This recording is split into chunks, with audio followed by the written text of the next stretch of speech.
Well there, hunters, if you don't already know who I am, which you should, then I shall introduce myself and this guild you are now either joining, as that's the only way I will believe you would not know who I am, or already established members who simply came here to further their skills and knowledge, and do in fact know who I am, and good for you for staying vigilant.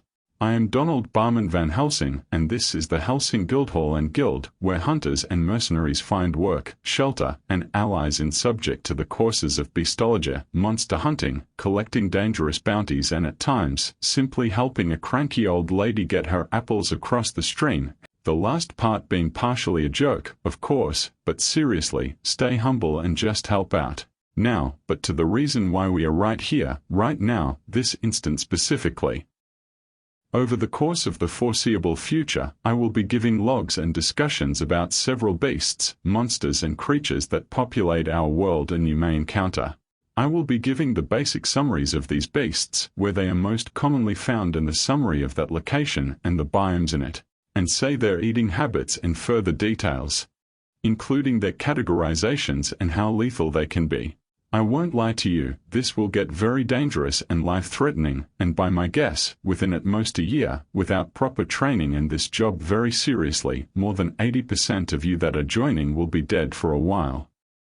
And those rejoining us to further their skills will get to live longer as they are taking this dead serious and using all the knowledge possible and always looking for more, as those beasts out there will not hesitate to kill, drink, eat and mold and fuse your very bones and muscles together.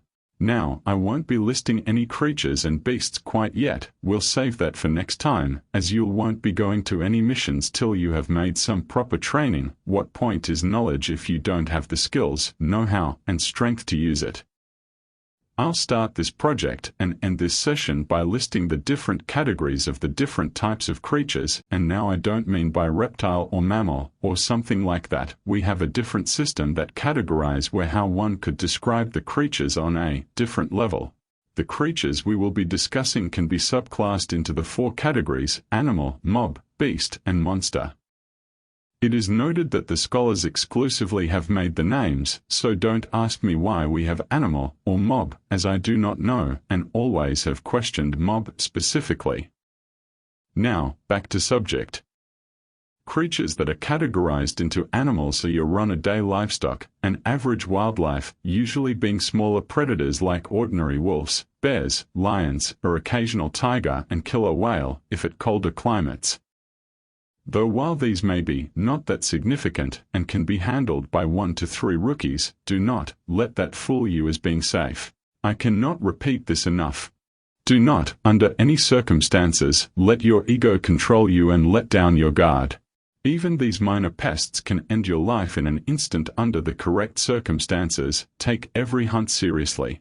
If you do not understand or respect that lesson, then leave now and do not come back. I will not let you risk my hunters' lives for your own arrogance. Now, we have that out of that way, moving on to mob. If you ask me, that's a stupid name, no idea why that was placed there. Mobs are creatures that can't be placed anywhere else. They aren't usually anything like animals, and certainly not monsters or beasts, usually a classification to supernatural creatures like ghouls, such as zombies, walking skeletons, living gnomes, and creatures unlike anything else, like that weird green thing that explodes when close to you. Don't remember the name. The threat level of mobs can vary greatly, depending on the mob species and the specific individual of that species. Most races can be categorized as mobs due to the feature of not fitting anywhere else and the attempt to place people on some higher level than animals, something I laugh at. Now I'm realizing that might be why animal exists as a class, to be noted later. Anyways, back on subject, the next classification is none other than beasts. Beasts are described as animals and creatures that are more robust, larger or generally more threatening and dangerous. Beasts are the true apex predators and dominate wildlife of nature, and are exceedingly dangerous. Creatures like dragons, serpents, dinosaurs, prehistoric beasts and other glorious creatures like unicorns and griffins, or say the horrid rapaxes and tyomatrias.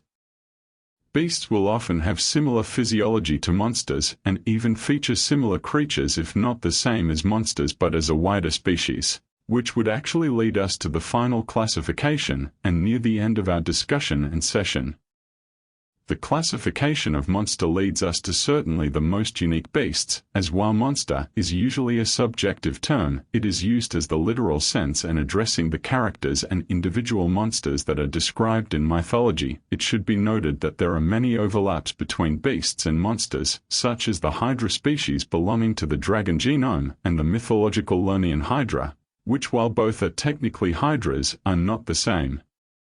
Hydras are referring to the draconic creatures that bear similar physiology and abilities to the Hydra, which refers to the Lernaean Hydra, a serpentine monster with many heads.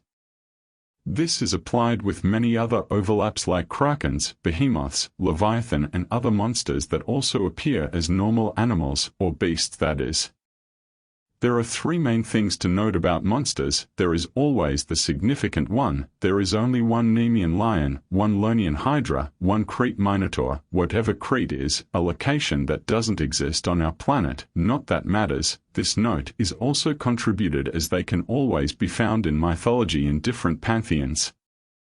Second, they are technically immortal.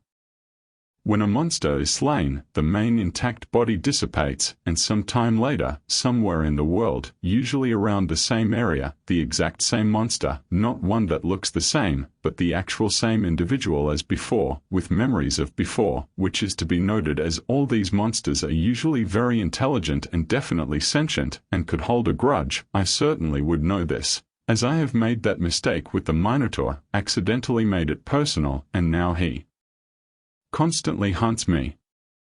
I've killed him 8 times now for the past 6 years and expect to see him again within the next 2 months. Anyway, the point of that note is kill them as quickly as possible and don't play around.